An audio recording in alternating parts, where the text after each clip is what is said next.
Good morning everyone. This is class 12th, subject chemistry, chapter 8, D and F block elements, lecture number 4. In this lecture, I will be discussing important compounds of transition elements, potassium permanganate and potassium dichromate, KMnO4 and K2Cr2O7. And in the end of this lecture, I will discuss the homework of lecture number 3. First compound is potassium dichromate and the formula is K2Cr2O7. Now this K2Cr2O7, it will dissociate into K positive and Cr2O7 2 negative. This Cr2O7 2 negative is known as dichromate anion.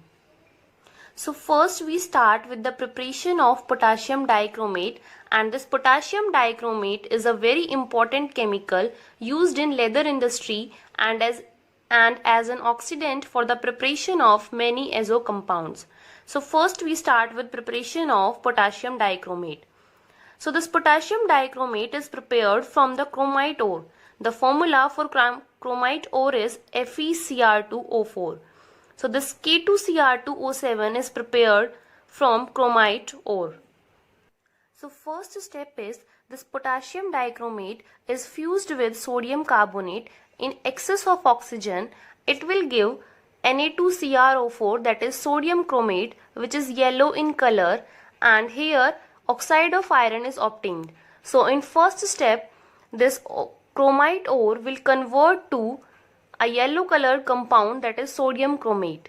Now the sodium chromate in presence of acidic medium, it will convert to sodium dichromate, that is Na2Cr2O7. And when we treat this sodium dichromate to KCl, here we are getting K2Cr2O7, that is potassium dichromate. So in 3 steps, the preparation of potassium dichromate can be done. In first step, chromite ore is treated with sodium carbonate, and therefore in first step we are getting Na2CrO4, that is sodium chromate, and the color is yellow color. In next step, when we treat sodium chromate in acidic medium, here we are getting Na2Cr2O7, which is sodium dichromate. And in the third step, when we treat sodium dichromate with KCl, here we are getting potassium dichromate, that is K2Cr2O7. And the color of potassium dichromate is orange in color.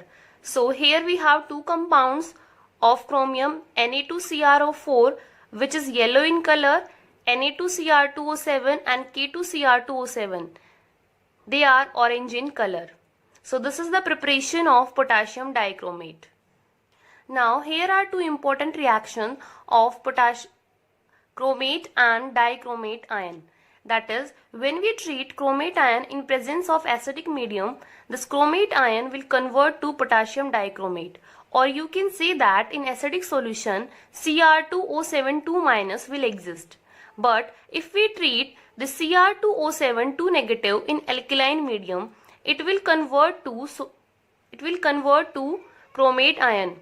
That is, in acidic medium, dichromate ion is stable, and in basic medium, chromate ion is stable. So these 2 forms, that is chromate and dichromate, both are interconvertible into each other depending upon the pH. Now at pH 4 they will remain in equilibrium with each other, and if we increase the pH, the equilibrium will shift to right hand side, and if we decrease the pH, then the equilibrium will shift in backward direction. Or in other words, you can say that in acidic medium, the Cr2O7 2 negative dichromate ion is more stable, and in basic medium, this chromate ion, which is yellow in color, is more stable. So these are the 2 important reactions of chromate and dichromate ion in acidic and basic medium. In acidic medium, dichromate ion exists. In basic medium, chromate ion exists. Now here is one question, that in laboratory K2Cr2O7 is used mainly, not Na2Cr2O7. And the answer for this question is the sodium dichromate is deliquescent in nature. That is, this Na2Cr2O7 absorb moisture, and that is why in laboratory this is not used. Instead of the sodium dichromate, potassium dichromate is used in laboratory. So I am repeating, in laboratory K2Cr2O7 is used mainly, not Na2Cr2O7, because sodium dichromate is deliquescent in nature, that is it absorbs moisture, and that is why it is not used in laboratory. Now next is structure of chromate and dichromate ion. So first, this is the structure of chromate ion, where chromium is tetrahedrally surrounded by oxygen atoms. So in chromate ion we have 4 oxygen, and these 4 oxygen atoms are tetrahedrally surrounded 2 chromium atoms. Next is the structure of dichromate ion. So here we have 2 chromium atom which act as central atom. Now in Cr2O7 2 negative, here are 2 chromium atoms, and these chromium atoms are tetrahedrally surrounded by oxygen atoms. And all these, and there is one chromium oxygen chromium bond in Cr2O7 2 negative. Now if we want to calculate the oxidation number of chromium, so it comes out to be +6.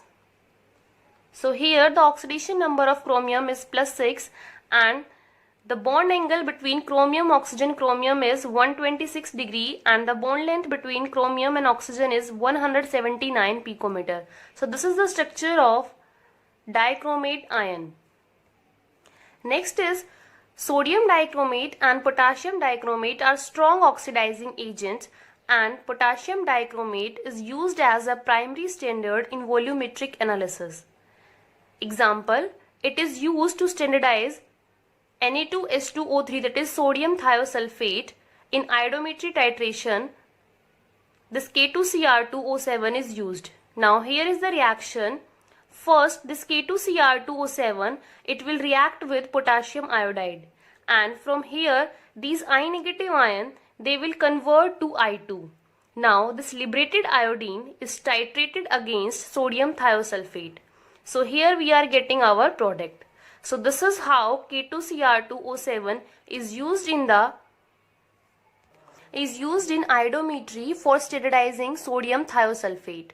So this K2Cr2O7 is used as a primary standard in volumetric analysis. Next is, in acidic solution, this dichromate ion converts to chromium +3. So here the oxidation number of chromium is +6, and in acidic medium it will gain 6 electron and convert from +6 to +3. That is, here reduction of chromium is taking place, and therefore this dichromate ion acts as a strong oxidizing agent. Now if we want to calculate the equivalent weight of potassium dichromate, so the formula is molecular weight by N. So here dichromate ion is gaining 6 electrons, so the value of N is 6. So the equivalent weight of potassium dichromate comes out to be 294, that is the molecular weight of potassium dichromate, and the N is 6. So that comes out to be 49. So in acidic solution, the equivalent weight of potassium dichromate is 49. Now next is oxidizing action of K2Cr2O7 in acidic medium.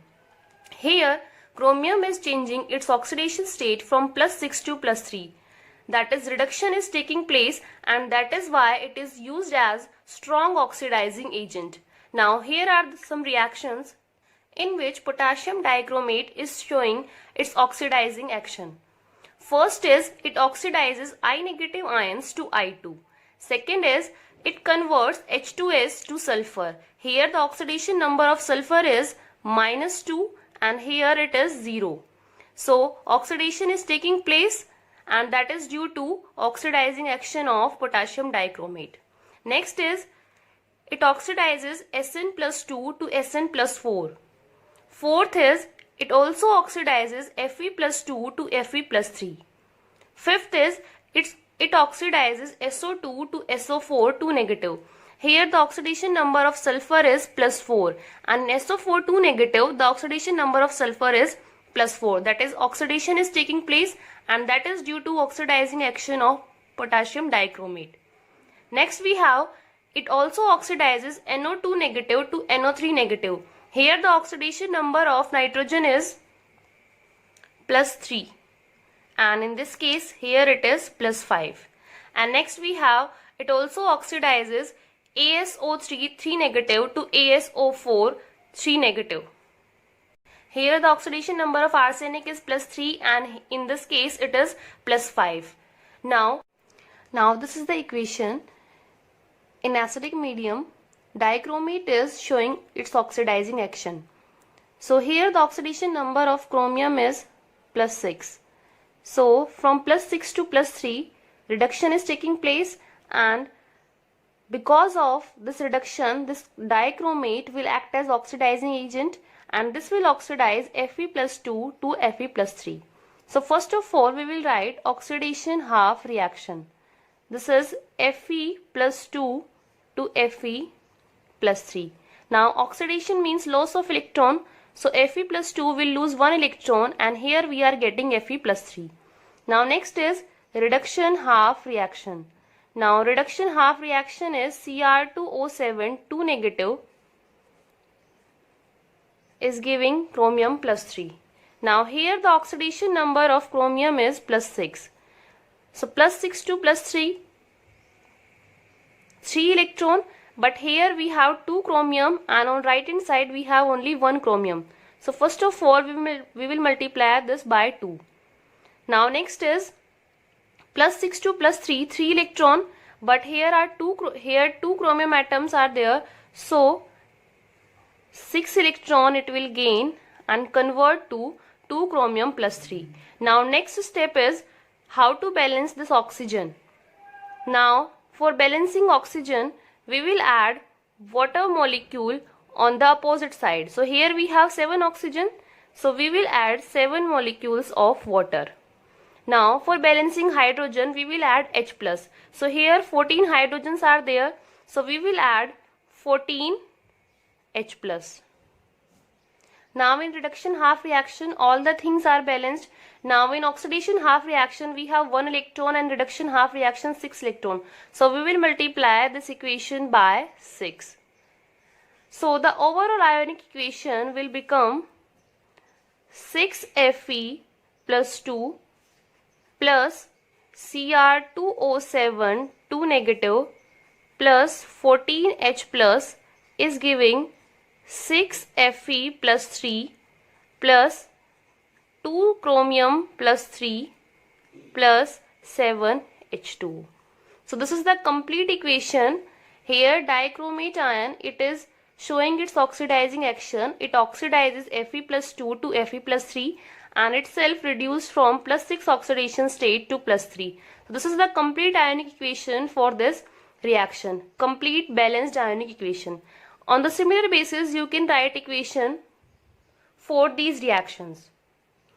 K2Cr2O7 is used in qualitative analysis for the detection of chloride ions. So K2Cr2O7 on reaction with KCl in presence of acidic medium, it gives CrO2Cl2, that is chromyl chloride, and red vapors are obtained if there is any Cl negative ions in the mixture. And this test is known as chromyl chloride test, which is used for the detection of chloride ions in qualitative analysis. So here K2Cr2O7 is used for the detection of chloride ions.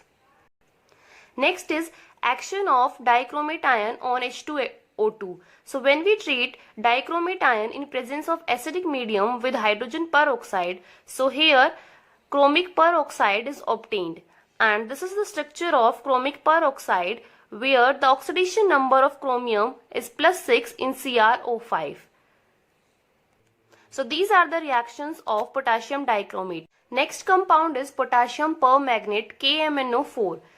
So this compound is prepared from the pyrolusite ore. The formula is MnO2. So it can be prepared in 2 steps. First step is this manganese dioxide react with potassium hydroxide in presence of oxygen. In first step, it will convert to potassium magnate, which is green in color, and the formula is K2MnO4. This K2MnO4 in acidic medium will give permanganate ion or potassium permanganate, and this potassium permanganate is deep purple in color. So this is the preparation of potassium permanganate. Next is commercially potassium permanganate is prepared by treating manganese dioxide with KOH in presence of KNO3 or oxidized with air. First of all, this manganese dioxide convert to manganate ion, and on electrolytic oxidation in laboratories, manganese salts is oxidized by peroxodisulfate to permanganate. So this is the reaction. Here manganese is present in +2 oxidation state. So manganese +2 salts are oxidized by peroxodisulfate to permanganate. So this is the preparation in laboratory. So these are the 3 preparation method for potassium permanganate. In the next lecture, we will discuss the structure and the properties of potassium permanganate. Commercially, potassium permanganate is prepared by treating manganese dioxide with KOH in presence of potassium nitrate, or this KOH is oxidized with air. First of all, this MnO2 converts to manganate ion, and on electrolytic oxidation in alkaline medium, this MnO4 2 negative ion will convert to MnO4 negative, that is permanganate ion. So this is the commercial preparation of potassium permanganate. In laboratory, potassium permanganate is prepared by oxidation of manganese salt by peroxodisulfate. So this is the reaction. Here Mn+2 is oxidized by peroxodisulfate ion, and here we are getting permanganate ion. So these are the preparation of potassium permanganate. In the next lecture, we will discuss the properties of potassium permanganate, and then we will start with inner transition elements. After doing this, you can solve NCERT in text question number 2nd, 3rd, 4th and 5th, and NCERT exercise question number 14, 15, 16, 25 and 26. Now I will be discussing the questions that I gave you in lecture number 3. NCERT in text question number 6. Why is the highest oxidation state of a metal exhibited in its oxide or fluoride only? And the answer for this is due to small size and high electronegativity, oxygen and fluorine, they can oxidize a metal to its higher oxidation state, and as a result they can oxidize a metal to its highest oxidation state. For example, if we take manganese, so manganese fluoride is MnF4 and the oxide is Mn2O7. So here the oxidation number of manganese is +7, and in case of fluoride the oxidation number of manganese is +4. So the highest oxidation state of a metal is exhibited in its oxide or fluoride because oxygen and fluorine both are small in size and highly electronegative elements. Therefore, they can oxidize a metal to its higher oxidation state. Question number 7th is, which is a stronger reducing agent, chromium +2 or Fe+2, and why? And the answer for this question is chromium +2 is stronger reducing agent because when chromium +2 converts to chromium +3, it will acquire T2G3 configuration. This we will discuss in next chapter, that is coordination compounds. So when chromium lose one electron, it will form chromium +3, and this configuration is more stable. That is why chromium +2 is stronger reducing agent as compared to Fe+2. Next question is, calculate the spin only magnetic moment of M+2 ion whose atomic number is 27. So we can calculate the magnetic moment by using spin only formula, that is the formula is mu equals to n+2 Bohr magneton, and n is number of unpaired electron. Now here atomic number is given, that is 27. So for 27 the electronic configuration is argon 3d7 4s2, and in M+2 the configuration will become argon 3d7. So this is the 3d orbital. 3d subcell, it has 5 orbital and maximum it can accommodate 10 electrons. Now here we have 7 electrons, so 3 unpaired electrons are there in case of M+2 for atomic number 27. So here the value of n is 3. So when we solve the magnetic moment is under root 15 bm, that is Bohr magneton. So this is the magnetic moment for M plus 2 ion whose atomic number is 27. Next question is explain why Cu plus ion is not stable in aqueous solution, and the answer is in aqueous solution copper plus ion, they will undergo disproportionation reaction and convert to copper plus 2 and copper. The highest stability of copper plus 2 in aqueous solution may be explained on the basis of greater negative hydration enthalpy than that of copper plus. Or you can say that copper plus 2 has much more negative value of hydration enthalpy as compared to copper plus ions. Therefore, copper plus ion, they are unstable in aqueous solution and disproportionate into copper plus 2 and copper. Now NCERT exercise question. Question number 11. Explain transition metal and many of their compounds show paramagnetic behavior, and this can be explained on the basis of unpaired electron. Transition metals and many of their compounds has unpaired electron, and that is why they show paramagnetic behavior. Second part is the enthalpy of atomization of transition metals are high, and this can be explained on the basis of unpaired electron. Enthalpy of atomization depends upon the number of unpaired electron. More the number of unpaired electron, stronger will be the interatomic interaction, or you can say that stronger will be the metallic bond. And stronger will be the metallic bond, higher will be the value of enthalpy of atomization. So transition metals have unpaired electron, and that is why enthalpy of atomization of transition metals are high. Third part is transition metals generally form colored compounds, and this is due to the excitation of electron from lower energy orbital to a higher energy orbital, d orbital, and the energy of excitation corresponds to the frequency of light absorbed, and this frequency lies in the visible region. Or you can say that because of DD transition occurs in transition metals, they form colored compounds. That is, when the excitation takes place from lower energy d orbital to higher energy d orbital, so this is known as DD transition. So because of DD transition, transition metals form generally colored compounds.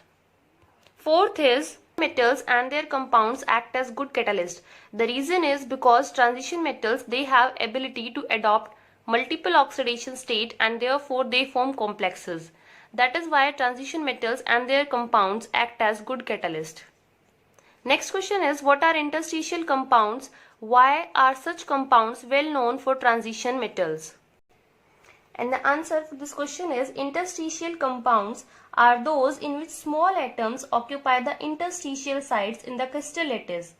And interstitial compounds are well known for transition metals because small sized atoms like hydrogen, carbon, nitrogen, they can easily occupy a position in the voids present in the crystal lattice of transition metals, and that is why transition metals are well known for interstitial compounds. Next is question number 17. For M plus 2 to M and for M plus 3 to M, E0 values for some metals are given. So first question is the stability of Fe plus 3 in acid solution as compared to that of chromium plus 3 or Mn plus 3. So here reduction potential values are given. Now if we compare the reduction potential values for M plus 3 to M plus 2.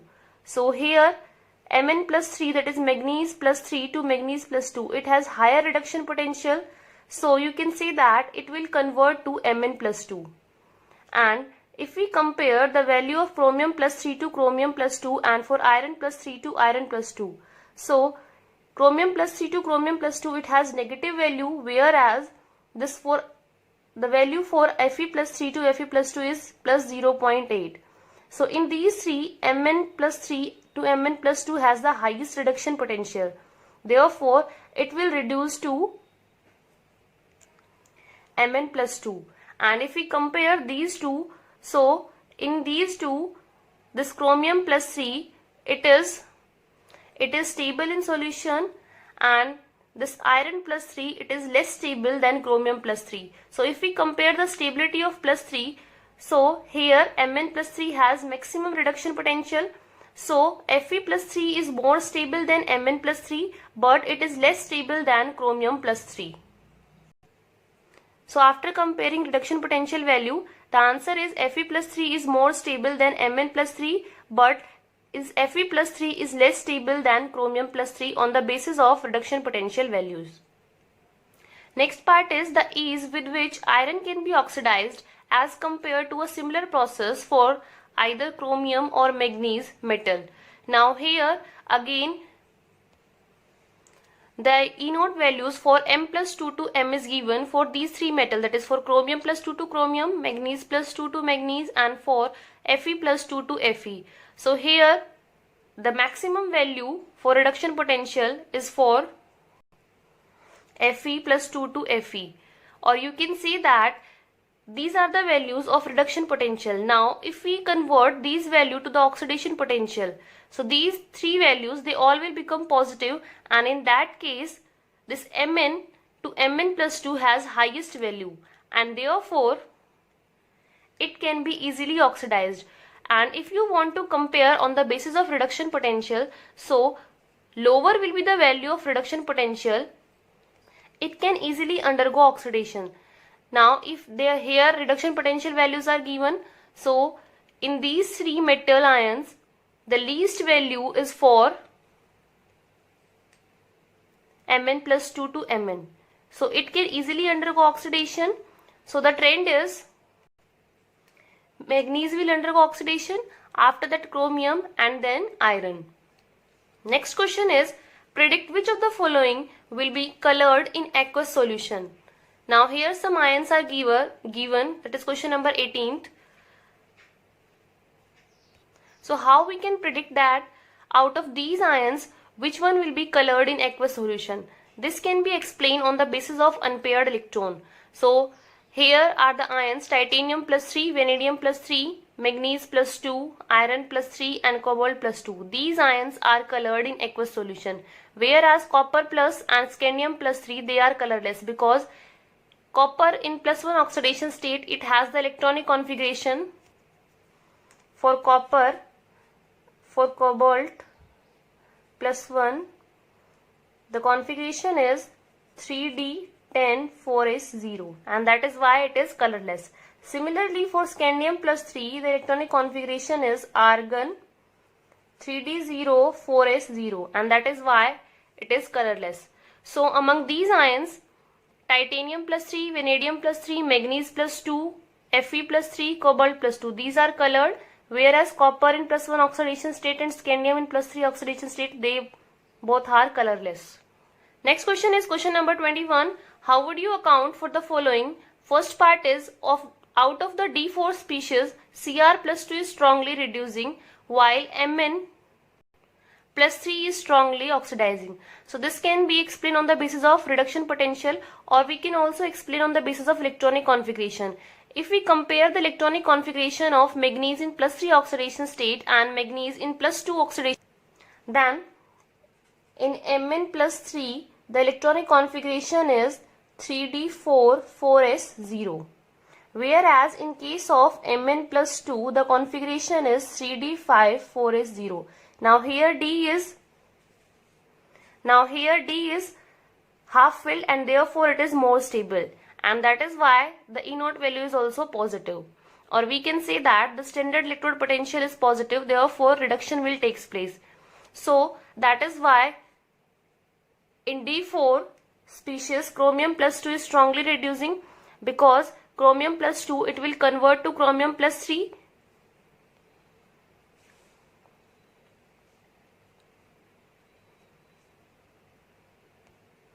Next question is, cobalt plus 2 is stable in aqueous solution, but in the presence of complexing agent it is easily oxidized.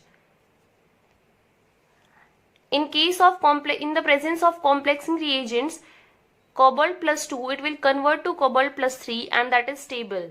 That is why it is oxidized in case of complexing reagent, or you can say that in presence of complexing reagent cobalt plus 2 is easily oxidized to cobalt plus 3. Next part is, D1 configuration is very unstable in ions, because the ions with D1 configuration, they have tendency to lose the only one electron present in the d orbital, and Therefore, to acquire stable D0 configuration. That is why D1 configuration is very unstable in ions. So what happens in case of D1 configuration?